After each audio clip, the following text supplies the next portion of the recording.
making sure you see this. This is the craft version of the Air Jordan 4 Retro.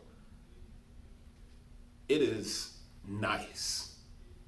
No other words than that. It's a 12 and a half. This is a 12 and a half. I can see my label, my chip underneath, so I know it's good to go. But it is the Air Jordan 4 Retro SE. The color is Photon Dust Pale Vanilla. So it's got this aged look. The style code is DV3742-021. It's a 12 and a half. These are on the site early. There is not a QC stamp on the inside of the lid, but anytime you have the QC, the boxes, and they've been painted on the inside, LeBron boxes are painted on the inside, some penny boxes, you often won't have a QC stamp on the inside of the box. You do have the cement print paper, and obviously, like I said, the cement print box, which is gray, and it has that pale vanilla Jumpman on the top. And I'm just making sure I hit all of these Q points so you can check against it. But without a QC stamp, we're missing a critical part of our authentication process. But I know these are good to go. I'm still going to check everything as if it's not, so you guys can follow along and capture some of this information. But the craft is Nike's attempt at playing off of, you know what? Boom. There is a stamp. Found it. There's a stamp right there. So what I want to do, because there are a few versions of this, I want to get, not a few versions, but there are a few pair of these in the store. I want to pull one and check and see what that QC stamp reads. 1 second. All right, so I'm back and I got a second pair, but here's the thing. The stamp is just smeared on all of them, and this is why they don't stamp the box on the side of these painted boxes. They don't stamp it because it rubs out. As soon as someone opens it under the lid, if you pick it up or anything else, it gets rubbed out. So we won't worry about that. I hate it because I really do depend. A lot of my authentication depends on that stamp and comparing it to the date on the inside of the shoe. But you know what? I have other good cues for the Jordan 4. This rough suede on here, the craft, for it to be a sneaker that's mimicking customization, as soon as this thing touches you, the gray comes off, man. And I'm wearing a sweater, so my sweater's rough and the suede is rough. But they changed a lot of the cues on this shoe.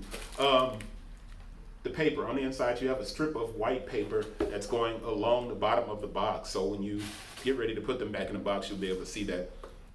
All right, so with this Jordan 4, there are changes in the upper completely different than any Jordan 4 that you'll see.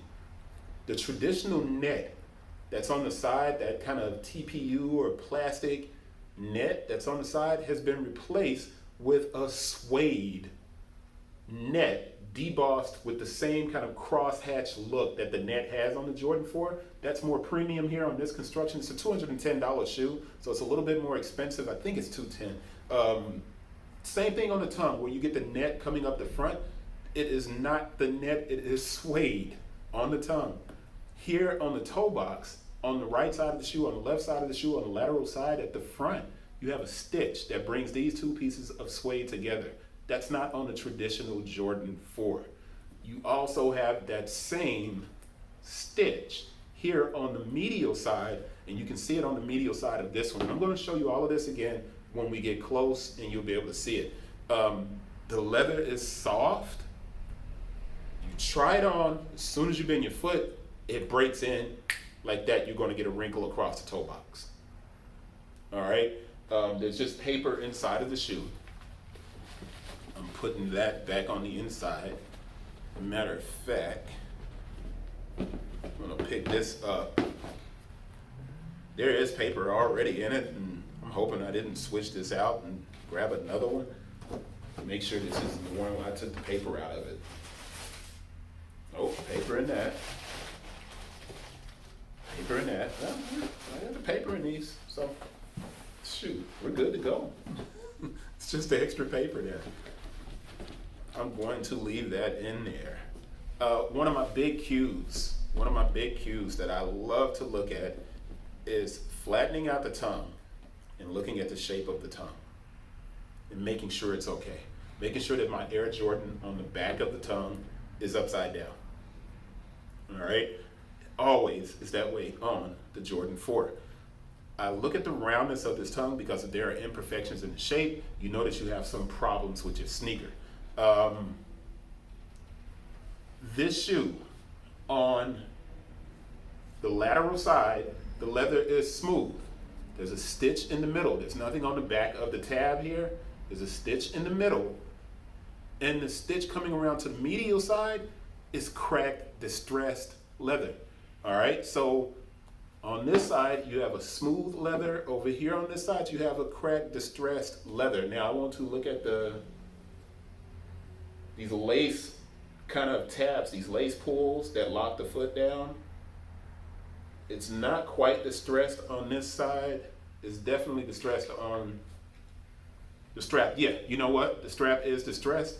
You also have up here around the collar this extra piece of suede that is not on the original 4.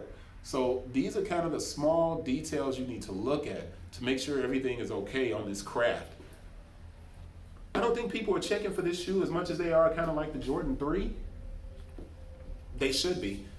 Old heads, this is going to be your shoe. Young cats are going to be able to style the heck out of this shoe, man. This thing is nice. And when you get this dirty, this rough suede, you're going to be able to use a gum eraser and clean it off like that. It's not bad at all. I want to look at the touch, the tactile part of it, because you get wrinkles underneath that. And of course, most of the leather that you get on Jordan brand shoes are kind of coated with a PU, but this leather is actually good, man. It's sturdy. It's really sturdy. Let's get to the close-up because I'm kind of just rambling and I'm not saying a whole lot here, and I don't want to hold you and have you watching this when I'm not saying a whole lot. I know you want to see the close-up. Let's get to the close-up because this one I tried on because I was going to keep it. And I don't even wear Jordans like that, even though I'm wearing ones today. But I don't even wear Jordans like that, but this might stay in the family. This thing is gorgeous, man. It is really nice. Really nice. And I think people are going to sleep on this shoe. And they shouldn't. Man, it's nice. Close up. All right, I wanted to make sure I got to this close up so I could show you the stitch that's on the lateral side of the shoe. That's here at the seam as well. Those are not places where I'm actually going to turn around here and look at some 4s that I got on the wall, pictured on the wall. And those stitches are not on your original 4s. They're just not there. So when you get the shoe, you'll notice immediately these different changes in the craft that don't exist on your typical 4s. All right, so here at the toe, there's a stitch, this secondary stitch here, the extra piece of suede at the heel, distressed leather here, but the distress is not distressed leather on the lateral side of the shoe. The netting has been changed into suede. All right, pull this out of the way so you can get the medial side of the shoe, move that up, and you can see the stitch here and the distressed leather. As a matter of fact, move that up and you can see that distressed leather, the pale vanilla. Turning that so I can hold it and you can see how perfectly round that tongue is. Love when that's like that because that gives me a good indication that it's quality. But the knockoffs are so good now, it's really getting hard for you to kind of gauge it simply from looking at it and give you this heel. As a matter of fact, let me make sure both shoes are up there so you can see that look, and then you can compare each frame and angle to your shoes to make sure everything is good. Okay? Now I want to do the touch test just so you guys can get an idea of the quality of the leather. Once again, the suede, this rough suede, is awesome. It's going to clean extremely easy. If it gets scuffed or anything else, you're going to be able to clean that with no problem. Remember, the netting on the tongue is gone. You got suede going up the tongue as well, all the way to the top. This thing is nice, man. It's definitely nice. But, all right, so you can see I tried this one on. It's a little bit broken in, right? And that tells you how soft it is because all I did was try it on. I just put it on, and it's already got the crease going across the front of it. So when you touch it and you get that wrinkle on the leather, that's a little bit of a separation. And it's not that it's super soft, it's that there's a little bit of a gap between the PU and the actual leather that's underneath it. But you do have a pretty nice grain all the way through on the shoe. So if it does ring up at $210, which I think it is going to be a $210 shoe, I think, you know, as far as worth, the value is what you put on it. But I think Nike did take their time and make a really decent retro version for old heads, man. Now, I know young dudes are going to rock this, but I'm telling you right now, when the old heads get a look at this joint, man, they're going to be all over it. These are going to sell out. I think they are. But I'm going to wrap it up because I am going way too long. I just wanted to get a good look at it because I really do like these. If these stay in the collection, don't be mad at me that you can't get them because they may stay in the collection. It's right up my alley. I like neutrals. I'll see you guys on the next one. Peace.